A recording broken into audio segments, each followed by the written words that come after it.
welcome to the worst, Chad Austin. I have with me a guest that I've been trying to get on here for a couple weeks, and it just it never seemed to work out. It's all right. I'm terribly sorry. And then today, he left me stand. The funny thing was too is it was like 2 o'clock. Mm-hmm.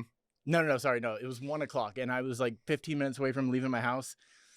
And I was like, should I text him? Should I text him, or am I being too controlling? Am I being like that weird girlfriend that is just like, you better be getting ready and or leaving your house right now? And I was like, nah, I'm gonna wait until I get there, and then I'll just casually text him. It's like gonna be like 1:40, and I'll be like, hey bud, yeah, when you get here, let me know. And then it's just like, I'm on my way. Everything's fine. I'm going to be there. Okay. So Ryan and I met at Lono. We did. While I was doing my, I'm going to say doing my time there because, oh my God, if anybody knows what working for that company is like, I was doing time. Oh my God, I know it well. I know those boys well. I love those boys, but working for them sucks. It does. Yeah. So, and then we basically hit it off right away. 100%. And there was always back alley conversations. On Friday, Saturday nights, 1, 2 in the morning, easily about random nonsense and actually like real, and then all mixed queuing with up real, about life. Really. Yeah, mixed with real life things, and there would be some deep ass conversations that happened in the same alley. About your daughter, and about like growing up where we grew up, 100%. And it's weird because it happened in the same alley where bums would take shits, and it was just like. Yeah, but it just shows you as people that work of this industry, the bar industry, the wine industry, all this stuff, what little time we do have to actually catch up with people that were willing to do it in a back alley. And it is always in a back alley at 2 in the morning, chain smoking cigarettes. Drinking, doing drugs, and hanging out. 100%. So yeah. So one of the things that we're going to cover today is Irish Stereotypes, which I Googled.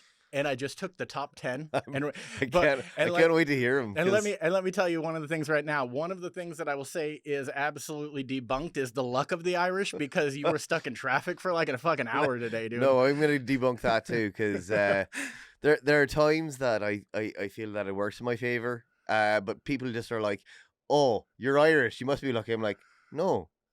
No, anybody else would have had the same fucking amount of luck in that same situation, but because I'm Irish, I'm lucky. Yeah. Which is horseshit. No, yeah. Because I get that. And right. I mean, if you just think about it, it's just I'm a human being who might occasionally just happens to be just get my way on certain things. Okay, just here and there. Okay. Before we jump into all of these little segments and whatnots, how you been, dude? I haven't seen you since Lono. How did you? I've been asking all my guests this because for most part I haven't seen any of them since pandemic times. So how did you fare during the pandemic? Did you go crazy? I ebbed and flowed. So initially I got furloughed by UCLA because I was teaching viticultural courses at UCLA. They furloughed me. They hired me back. Then I took over.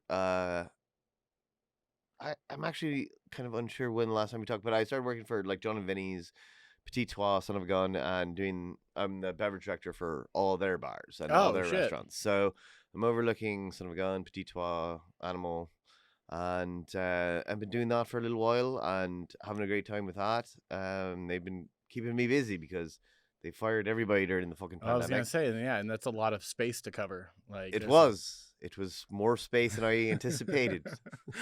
Jesus. So we've just been doing that. So running full on beverage or wine? Full on beverage. Fucking for everything. Dude. Yeah. On all fronts. But it's been great. Yeah. They seem like good people to work for. Like they're fun. I've been to a few of their establishments. People that work there seem to get it and are happy, and they're laid back. They know what they're doing. Everybody's pretty hard workers. Everybody knows how to attack the bar industry / restaurant service stuff. So it's been great. Now, cut to the rehire and reopening of everything.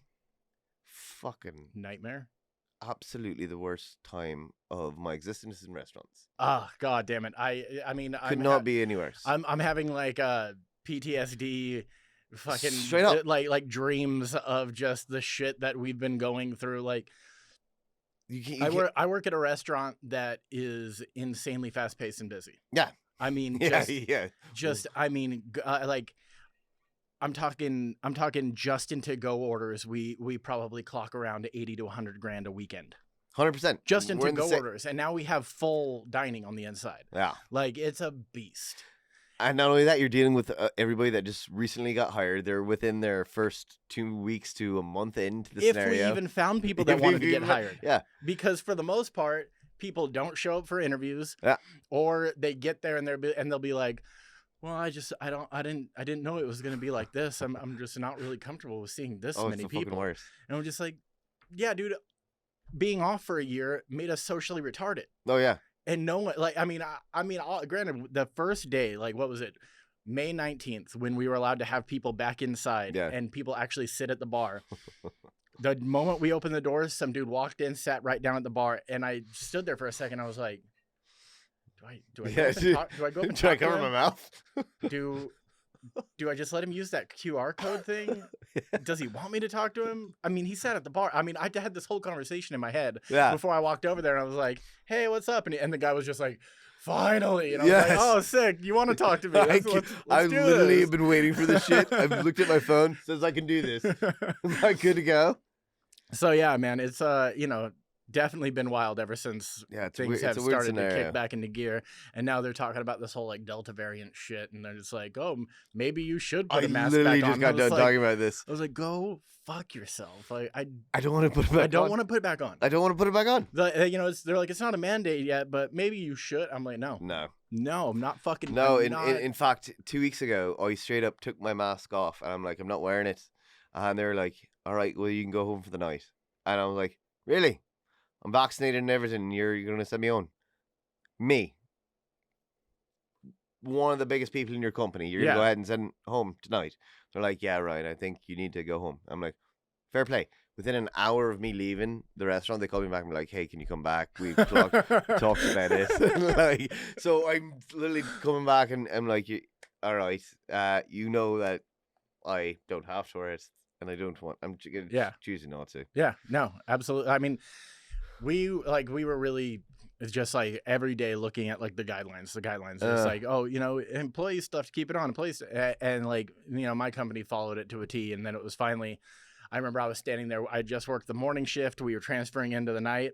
And then I got an alert on my phone. It was like face coverings can now come off for all employed vaccinated people. And I just yelled it to the restaurant. I was like, hey, bitches. I was like, take that shit off. Take that shit off. And I was like, except for you can't. Yeah. And it's always it's always Gustavo in the corner. I'm like, okay. Yeah. So I have to wear it for fucking a little bit longer. I'm like, well, sorry, bud. Like, you should have went when we all went. My Mexican accent. Yeah, no, it was decent. I mean, it's better than my Irish accent. Oh, thanks. Oh, no. Okay. No, you're great. You're perfect just the way you are. Perfect. You're perfect. Dude, I watched what's Darby O'Gill and the Little People. You see? I watch that with my daughter all the time. So all the current fucking Irish shit you put Darby O'Gill. Hey, you're probably the only one that knows that. I'm almost upset. I'm like, I love that movie. That was a fine fiddling. Dude, he sat there. Come on, I love that. It's a fantastic movie. That's a good call but out of Disney. Everybody that actually watches this stupid fucking show, no one's going to understand that reference, and I'm so glad that you did. I'm almost embarrassed that I understood. It's a fantastic Disney film. It's back when Disney was very open about the people that they were discriminated against, and totally gets. Well, they worked so hard. We should give them a film.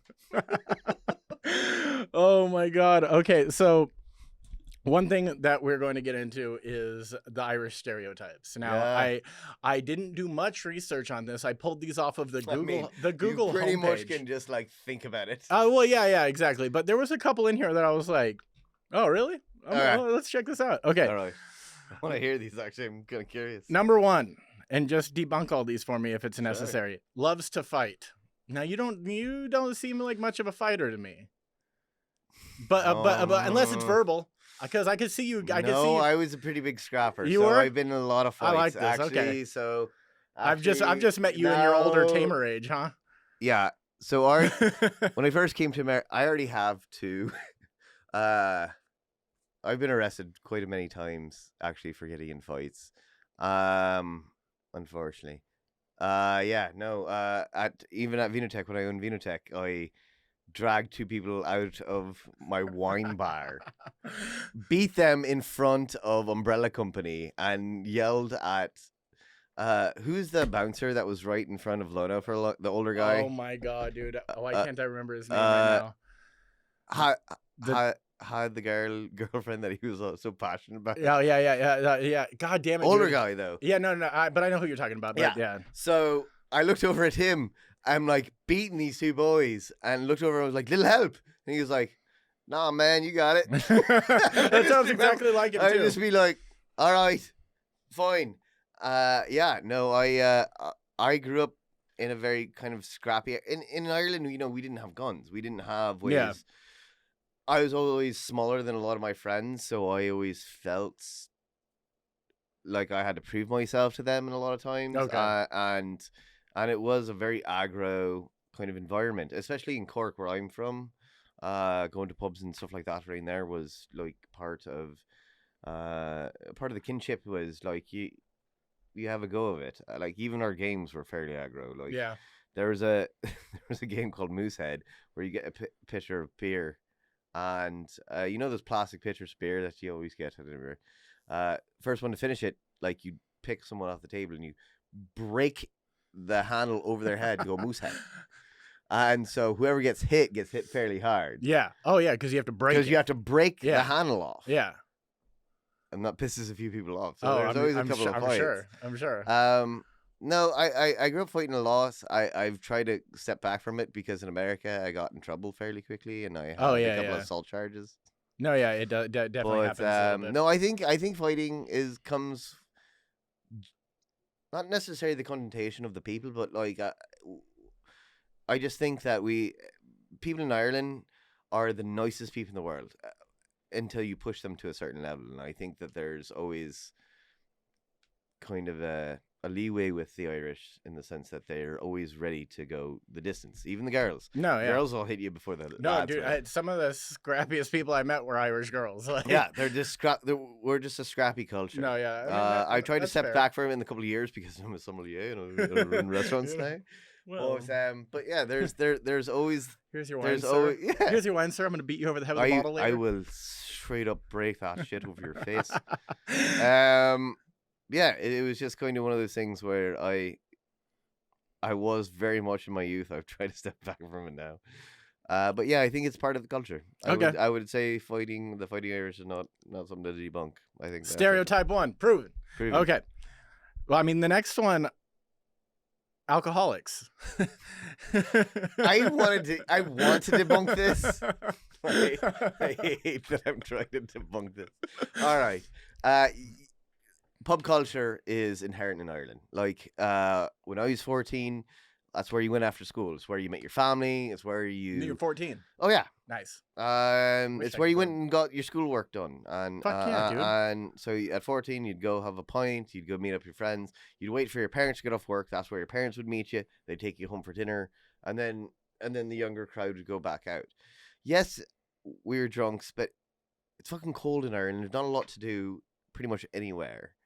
And in the towns, especially outside the major cities and major cosmopolitan areas, I think you have the pubs. That's where you meet up. It's a life of the village that you're from, and so yeah, we're all fucking drunks. Okay, so I mean, I actually understand this really well because I come from a smaller desert town.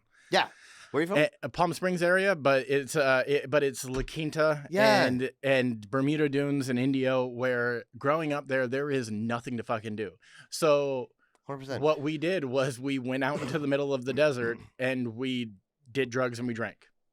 Because there was kind of the nothing to do. That you're supposed to do, because there's literally nothing to do in these areas. Drinking and hanging out with people and just doing the local bullshit. Keep in mind, a lot of us are going to Catholic schools and stuff like that, so you don't see the girls throughout the day. Yeah. You queue up at night, you go to the pubs, you get to see everyone. You know your fucking dad or grandfather or brother are going to show up there to take your ass home. Which is actually fucking cooler and safer. Yeah. I also than the think shit that I Irish, did as a kid. Yes, it's a drunk culture. At the same time, I think we have our drinking culture way more in queue than America, because here in America, like, drinking to get drunk is like so sporadic. Like, you're just constantly in college and stuff like that, just slamming beers. Yeah, and binge drinking it's in as fast as possible. Way crazier than anything that happens in Ireland. In Ireland, yeah, we binge drink, but we've been doing it since we're so young, and it's not necessarily as aggravated as it is like we need to get drunk right now. It's like, I've been drunk for 5 days. What do you mean? What do you mean? I'm now? fine. I'll have another if that's an offer. But it's not like I need to do 15 shots right now. Speaking of, I say that, but no. Every time I saw you tomorrow, I'm like, let's do a couple of shots.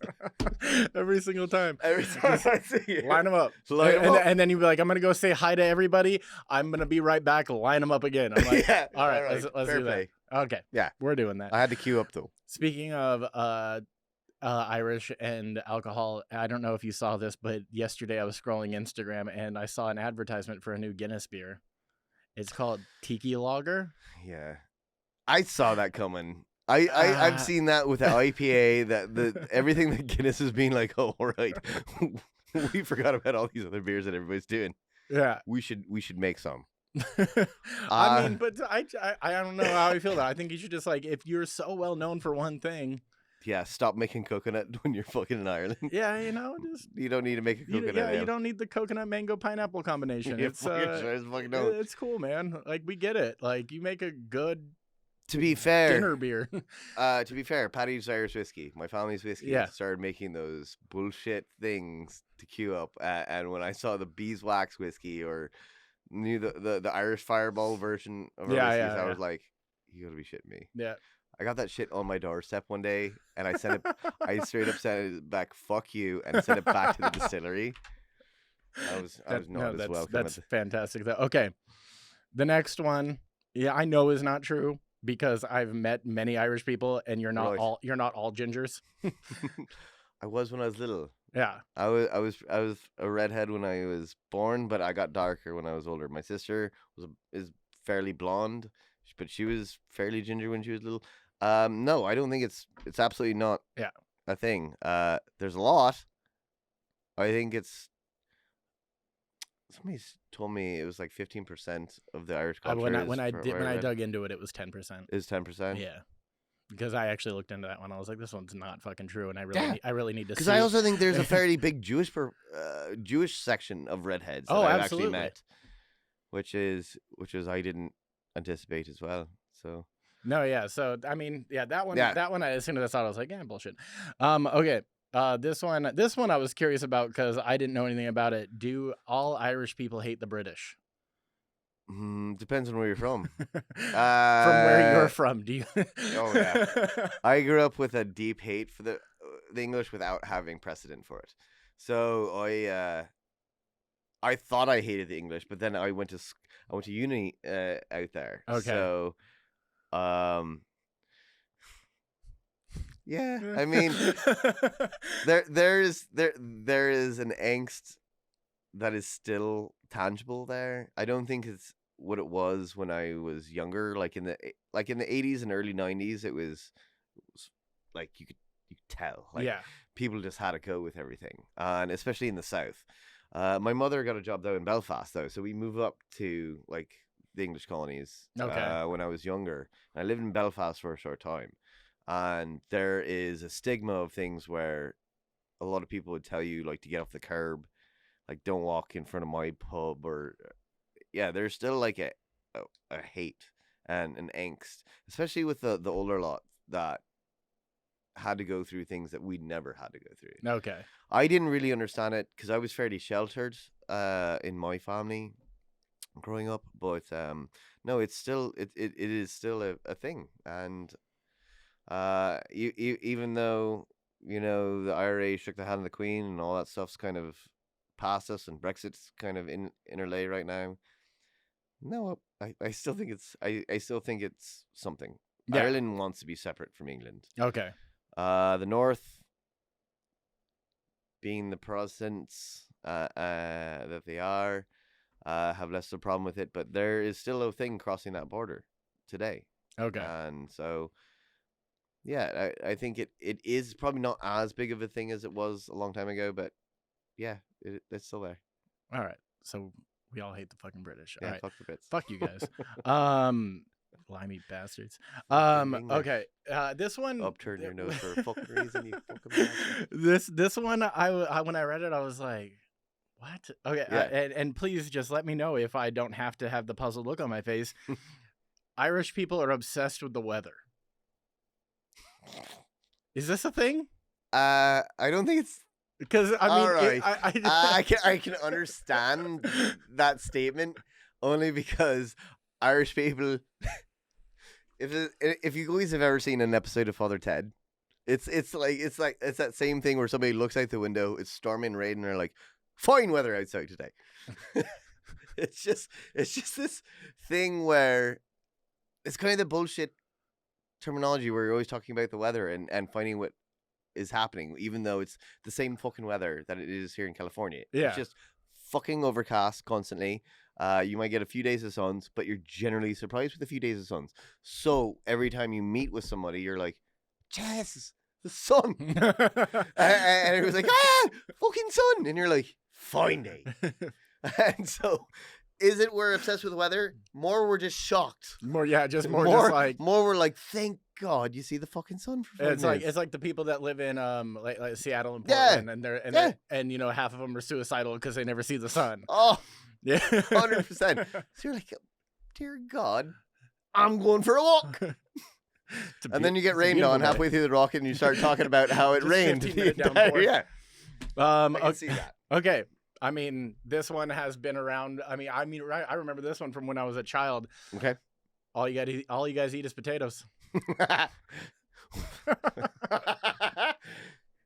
We do eat a fair amount of spuds. No, but okay. And now, as an adult, I think that's actually changing now. Is it still a go-to for you though? Like, I'm always down for a potato. I mean, it's comfort foods. And the sheer. God, that makes me laugh. I haven't heard, but there were 2 weeks ago, somebody called me a potato head, and I bursted out laughing because I hadn't heard it in a while. And I love good old fashioned racism when it comes to the Irish. It's one of my favorites. Oh my God, I was riding my motorcycle one day, and this old guy was just like, "Fuck you Mick," and I was just like, delightful. That's so delightful. I haven't been called a Mick in so long. And it made me laugh. Yeah, I think potatoes are a staple part of the communities, and especially if you live in a rural community. Yeah. I don't think it's as big a thing as it used to be, because Irish cuisine in itself has inherently risen in quality. It's because of everybody else. Unlike the fucking Brits. Your cuisine's still shit. 150%. That's just it. All the French and all all the throwouts for the Middle East are coming to Ireland right now. Yeah. So I think you get a lot more cool cuisines and a lot more international cuisines that are like changing a lot of things. Granted, they have to figure out what to do with the potatoes. But yeah, they're like, "Oh, we're going to make a potato curry." I was going to say, I've actually had a couple that are pretty damn good. Unbelievable. All right. So the next one, by the way. Yeah. You're looking great today. So are you, man. It's good to see you again. Okay, so that debunked the next one because it says that you can't take compliments. And you just did. No, the Irish can take compliments. It says the Irish people cannot take compliments. Oh, well. They're a humble lot. In the sense that they know you're right, but they'll be like, dear Lord, no, go on. In fact, that's the staple answer. I think it's go on you. You're fine. You don't have to tell me that. I know you're saying that because we haven't seen each other in a while. You're going, and you're like, no, you really do great. And you're like, do I? Well. I mean, you can say it again, and yeah, it's the humble nature of the Irish people. No, I love compliments. Oh, that's good. See, I'll be polite and take the compliment. I just always in the back of my head are telling myself you're full of shit, and I don't believe you. You are Irish deep down. I know you are. Well, no, I mean, I'm my whole dad's side of the family. I think that's the key to Ireland is knowing that they're the sweetest, Irish most lovely people that think that you're bullshitting and also taking a go at it. Just keep in mind, we're trying to sell you something before we're trying to sell you something. Now, see, this last one, I don't even have to ask you. We can just move on because it just says likes to talk. And I know you well enough to know that is the fucking truth. Well, yeah, no. We're a talkative people. Just a talkative bunch. Generally love to speak our word. Okay, so we're gonna get into the worst. Yeah, I'm gonna ask you questions, and then if you have a story that comes to mind about your worst this and that, maybe it's an embarrassing moment, maybe it's just you fucked up a little bit too much, but we're gonna find out. So we'll start off with a favorite one: your worst night out drinking. Something that happened, something that didn't happen. All the promises of the future just shot to hell. All right, I'm sure you've probably heard this story. I don't know if it's the worst night out drinking. There was a night I was out drinking, and there was a fight that happened with a friend of mine. I wasn't in the fight. My friend got in this fight and they went outside, but one of the guy's friends went over to this bar table and grabbed the steak knife off the table and followed them out. My drunk ass saw him do that, and so I grabbed the fork alongside of it, not the other knives at the table, the fork next to it. I followed them out there, and there was a fight, and I saw the guy go for my friend. And so I stabbed him in the leg with this fork. And he looked at me more surprised than I think most people have ever looked at me in my life. Yeah. I was just like, what the fuck? I was like, yeah, you're not going to stab him. And he's just like, oh, I wasn't going to do that. I was like, I saw you. You're holding the knife.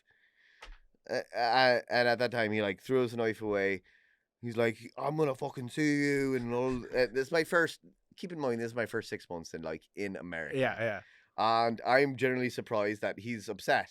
Because I'm like, we're all fighting, right? You got stabbed with a fork. This is a fight. Glad it's a fork. That's surprising. And then the police came and everybody's talking to me and they're asking me questions. So I'm trying fully on inebriated, trying to explain to these people no, I grabbed the fork and they're like, and you thought to stab him in the leg. And I'm like, yeah, well, it was closest to me. I know how this sounds. This sounds absolutely asinine. This sounds crazy to you. But yeah, I was arrested on my first assault charge in America, and I have a fantastic picture of me smiling, at the police station. You're gonna have to send me that photo so we can use it as photo. It's an amazing we can photo. use it as the drop photo for the clip when we put this on the internet.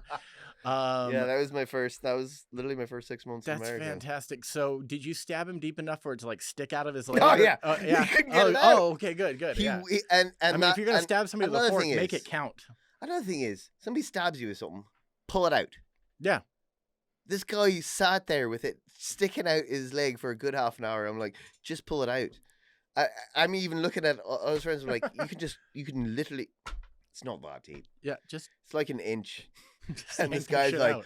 I felt like he was trying to prove to other people that I had done it. No, well, 100%. That's the only reason he'd pull it out. He'd just be like, look. And everybody's sitting there, we're all laughing about it because I was just like, you look like a pool of spaghetti. You could literally just fucking pull this out of you. You'd be fine. But still to this day, when I go certain places, Chef Sam will always bring that story up when I've entirely forgotten about it. And I'm like, oh yeah. He's just like, you gonna stab him with a fork? I'm like, it's one time, man. I just hired Sam. Yeah. Yeah, he's working for me now. Sam is working for you now? Yeah. That makes me so happy. He's bartending for me now.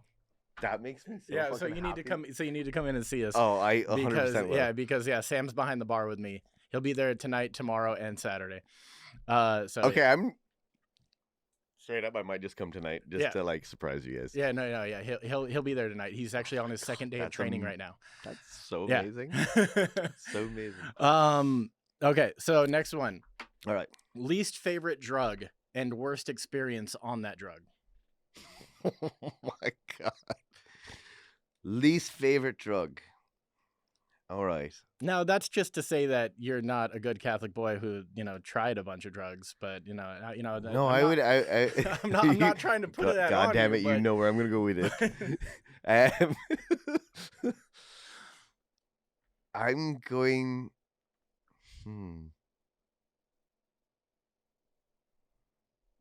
Right now he's going over. I'm literally going about he's like tried something. 100%. Is my mother gonna hear any of this? All right. All right. Okay. Fuck it. All right. So first time I had a hallucinogen. Was fairly recently, actually, like 4 or 5 years ago. Okay. And and they were mushrooms. I'd never had mushrooms. Keep in mind, we didn't get a whole lot of stuff in Ireland. Like, I grew up drinking a lot, but even like the weed we got was, shitty little tar fucking weed and awful. It was, all hash. Yeah. And but I didn't really even smoke until I was like smoke weed until I was like 20, 22 years old. You know what? No, I'm going to backtrack. I'm going to tell you about this story because, all right, my first time getting started. So I went to Loyola Marymount for a year before I'm going to tell you about my first time smoking weed. Okay. I was very excited to smoke weed, and it was in the dorms at Loyola Marymount University in Rosecrans dormitory. I had no idea what to expect, but I was fairly inebriated before I smoked. But I really didn't know what to expect, and I had those heart palpitations, and like I thought I was seeing tracers. Yeah. But I was very excitable. I'm a hyper person, anyways. But all of a sudden there was a knock on the door, and it was the public safety, the campus police of the area, and everybody hid their shit real fast.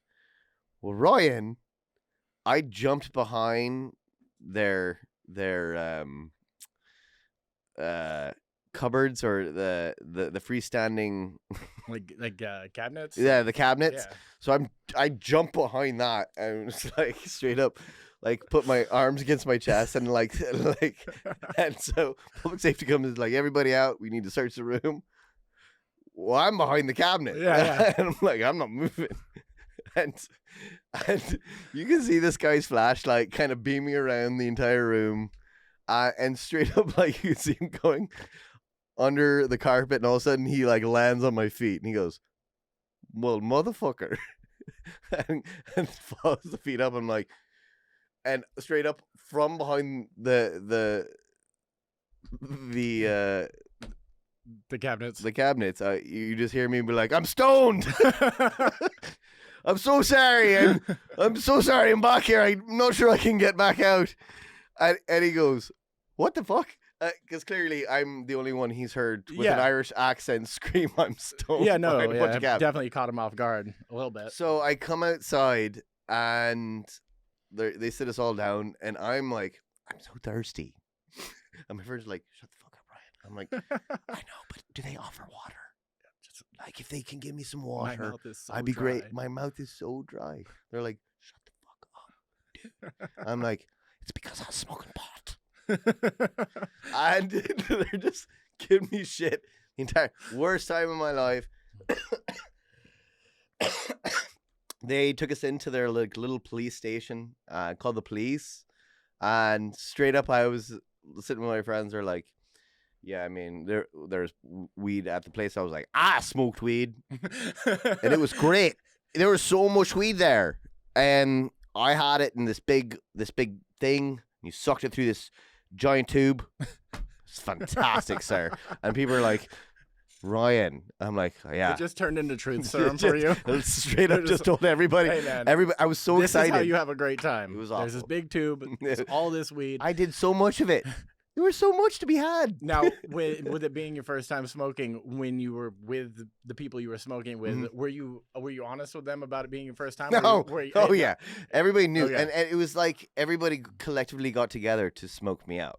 Like everybody was very excited. It was like a moment. They're like, oh 100%. My God, it's his first time. Oh yeah. See, I had it a different way. My first time smoking weed was with a couple of my friends that I've known for like 20 plus years now. And they were like, hey, we're going to go out in the desert. We're going to smoke. And I was like, sick, dude. That sounds awesome. I'm so down for this. You know, I smoke weed all the time. Yeah.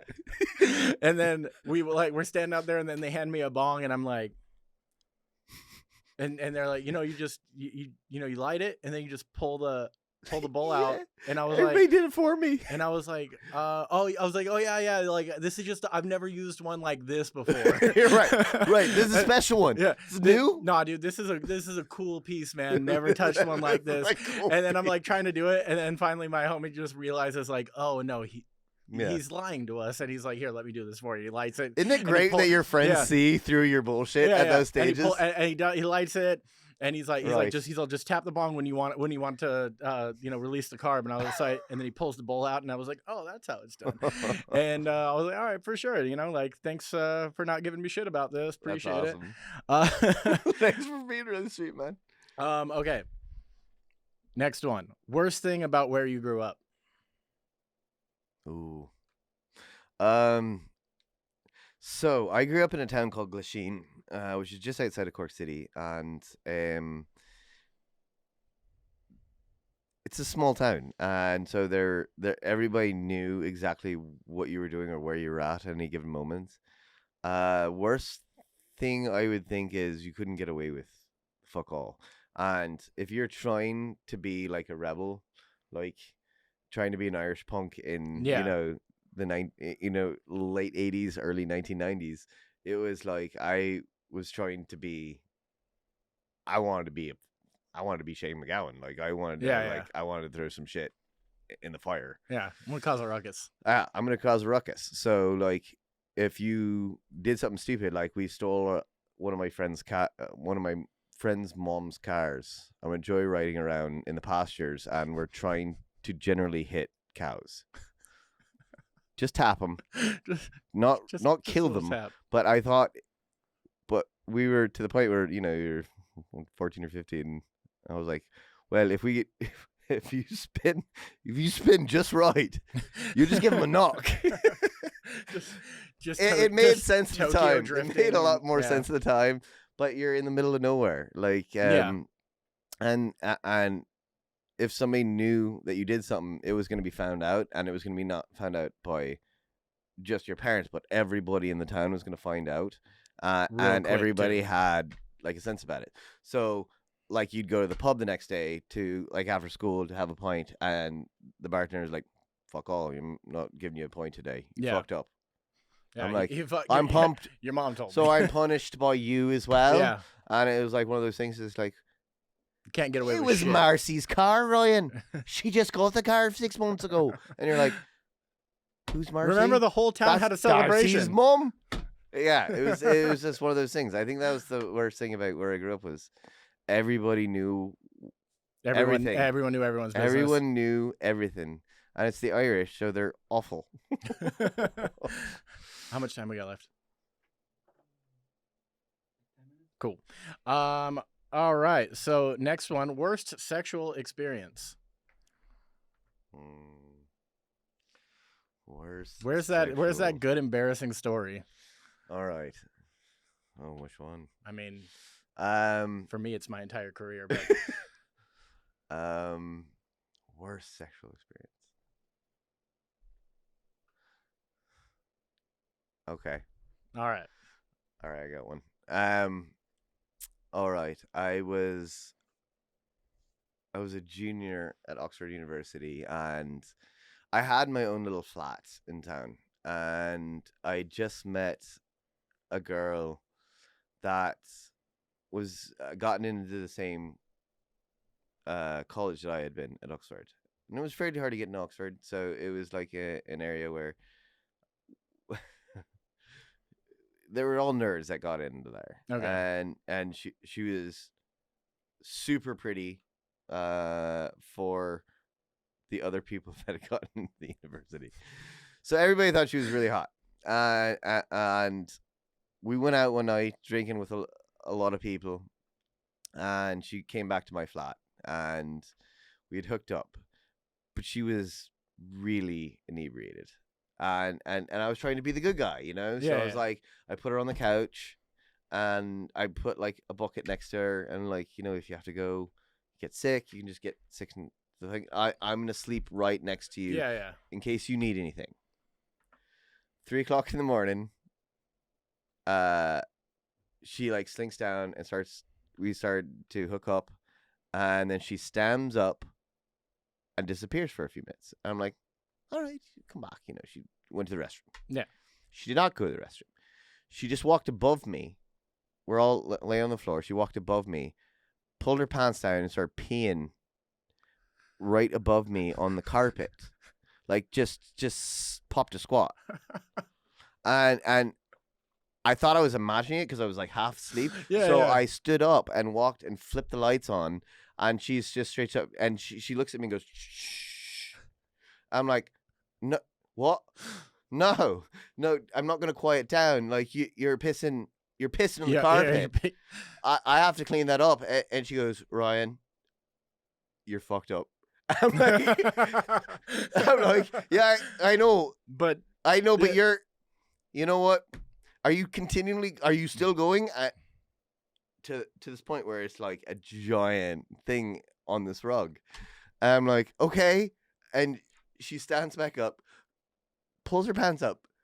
I'm still sitting in like a state of shock. She comes over, kisses me, and she goes, you don't worry about that tonight. And then goes and lays down and goes and passes out. Oh. And I was just like, so I don't know if that was a sexual experience in the sense that it started great. It started great, yeah. But no, but it ended pretty rough. So much urine. I used to work with this girl who had a very long track record of getting drunk and peeing in people's closets. Okay, I've done that. To be fair, my first roommate at Loyola Marymount, I apparently came home from drinking, opened up his closet, pissed all over his clothes, closed his closet, went to sleep. One night, a long time ago, when I lived with like fucking 6 roommates when we were like 19, just a bunch of heathens. And those are the best stories, though. Yeah, and I had a room, but I got drunk and I passed out on the couch, and I wake up to one of my friends so hammered that he was sleepwalking, and he opens up the fridge, pulls open like the crisper drawer for the vegetables, and just starts pissing in it. And I was like, dude, what are you doing? And he's like, why are you in the bathroom? And I was like, I'm not in the bathroom. You're in the kitchen, dude. He's like, nope. And I was like, hey, Matt, wake up. Yeah. Matt, wake up. And he's like, he finished what he was doing, and then he laid down on the couch next to me, and then we cuddled. Yeah. And see, it was nice. I know people with worse drinking stories than me, but it happened to them, you know? That's pretty good, though. No, yeah. He pissed in the crisper drawer. So the crispers. That's the son of a bitch, because the shit crisp. The funny thing is just like I wasn't even that mad about it because it was a house full of 19-year-old dudes, so we didn't have any fresh vegetables in the house. Like, that there was no food in that fucking drawer. Like somebody's gonna walk in and be like, my carrots. Guys, you son of a bitch! I was gonna have that celery tomorrow. All right. What do you think the worst thing about LA is? The people. 100%. Without a doubt, the people. LA would be fantastic if it weren't for these awful people here. No, yeah, there's a fucking shit ton of awful people here. Yeah, LA, unlike I would say most of the places I've ever lived in, and I've lived all over the world. This is the most narcissistic, centralized, self-providing culture that I've ever been in. I think once you live, though, and once you acknowledge that, and once you know how to finagle around that scenario, that it can be fairly great. It took me a long time to do that. So when I first got here, it was like, it depressed me, and I thought something was wrong with me. And I think it took like living in other places in the world to see that there is an element to that everywhere you live. But LA specializes in it in a way that I've never seen.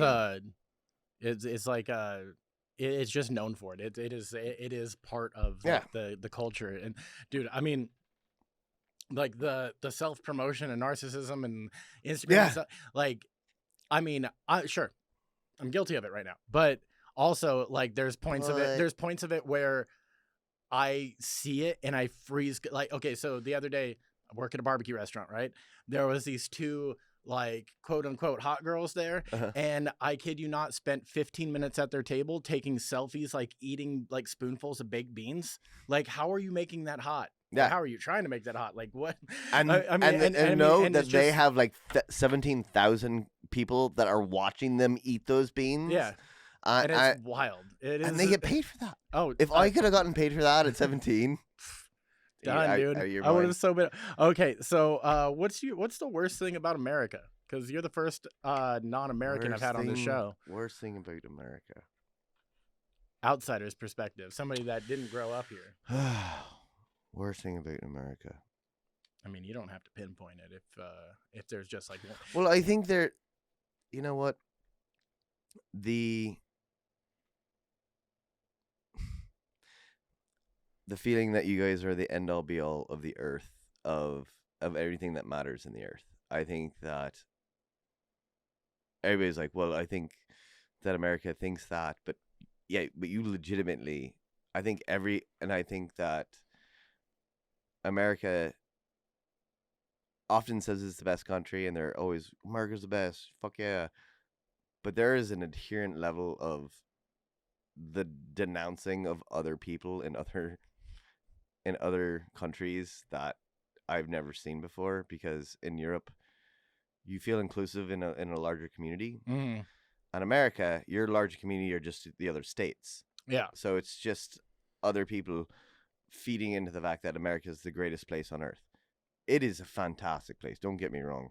I wouldn't be here if it wasn't. But the best?